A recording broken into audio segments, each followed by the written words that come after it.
Соёлын өвийн үндэсний төв толилуулж байна.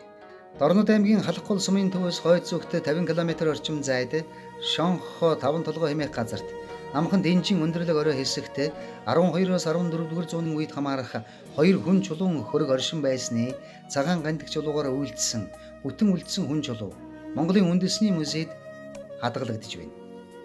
Тухайн хүн чулуудыг дүрслэл болон уран хийцийн хувьд авч үзвэл нэгдүгээр хүн чулуун хөргийг цагаан гандик чулуугаар үйлдсэн.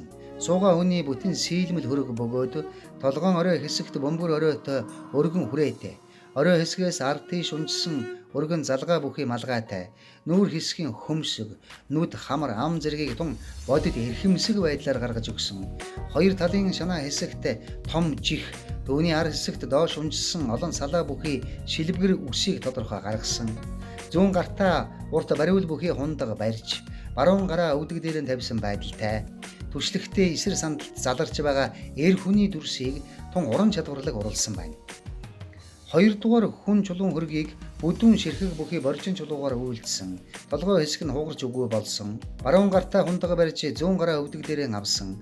Их биеийн сулгаа түшлэгтэй сандал дээр суусан байдалтай уруулсан бөгөөд хөшөөний ар нуруу хэсэгт дээрээс доош унжиж үзүр хэсэг нь нийлсэн үс маягийн зүйлийг дүрсэлсэн нь онцлог байх ажээ. Энэхүү дурсгалыг Монгол Улсын засгийн газрын 2020 оны 13 дугаар тогтоолоор улсын хамгаалтанд байх түүх соёлын үйл хөдлөх дурсгалын жагсаалтанд баталжээ.